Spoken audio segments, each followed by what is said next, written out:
wanachama wetu wa zamani. Dua tuombe chochote hapo kuelekea mechi yetu na tukio hili ambalo tumewafanyia kuelekea Jumatano. Mimi kama kapteni wa maveterani, kwanza napenda kushukuru uongozi wa Simba kwa kutuwezesha hicho kitufanyia, kwa sababu ni timu chache sana kuwathamini wachezaji ambao wamepita katika klabu. Na vile napenda kushukuru Rudi ambao wametoa tiketi pamoja na usafiri. Kwa upande wa gemu, mimi naweza kusema mechi haijaisha. Na siku zote Simba kama Simba, sasa mimi mwenyewe nimecheza na mechi kama hizi nimecheza sana, sio kidogo. Kwa maana hiyo mimi nina uhakika Jumatano wale watu tunaondoa. Na nikichukulia hivyo, niliona game iliyopita ni sisi wenyewe, mimi naweza kusema tumejipindua tu. Lakini kwa Dar es Salaam, kwa Mkapa na kwa mikakati ninayojua mimi ya Simba, yani wapenzi waje washuhudie, na hata sisi wengine tutakuwepo pale.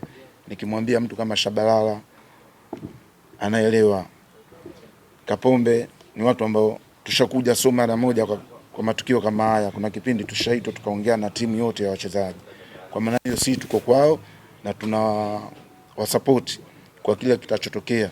Kwa hiyo tunawaomba wapenzi wa Simba waliokuwa mikoani, waliokuwa nje ya nchi, kwa mechi hii ni tukio ambalo linakuwa la kihistoria, kwa sababu kuja kuitoa timu ambao unahitaji uifunge si chini ya bao 3 ni historia kubwa ya mpira katika nchi yetu na katika ulimwengu wa soka. Kwa maana hiyo, yani mimi nawashibisha wapenzi. Mimi sina hata wasiwasi kabisa na game hii. Kuna game mtu unaweza kuwa na wasiwasi nazo, lakini kwa game hii mimi naambia waje tu. Na ndio maana hata sisi tumeomba tiketi ya kwenda kushuhudia katika historia ambayo itawekwa pale Taifa au kwa Mkapa. Goli 3 zinazohitajika zinatoka kwa maforward au washambuliaji, na wewe ulipepo kwenye hiyo nafasi. Pengine unawaambia nini wakina Ateba na wakina Mkwala, unawaambia nini kama wewe mchezaji mkongwe katika hiyo nafasi? Kina Ateba na Mkwala, kikubwa nitachowaambia waangalie Mpanzu anafanya nini, kwa sababu Mpanzu anakuja na mpira anamaliza uwanja. Anapomaliza uwanja inatakiwa lazima kuwe na interchange pale katikati, sio ufike usimame. Unaposimama unakuwa uwezi kumove, hata mpira hujui unaenda wapi.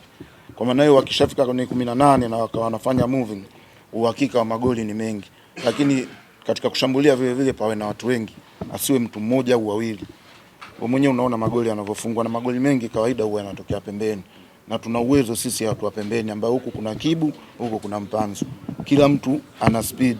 Kwa maana hiyo wale watu wakate tu wasichelewe kuingia katika 18. Uhakika goli 3, mimi na hakika hata kipindi cha kwanza tutakuwa tushaongoza 3, tunasubiri cha pili. Wakijiangusha watu wakitoka pale oya.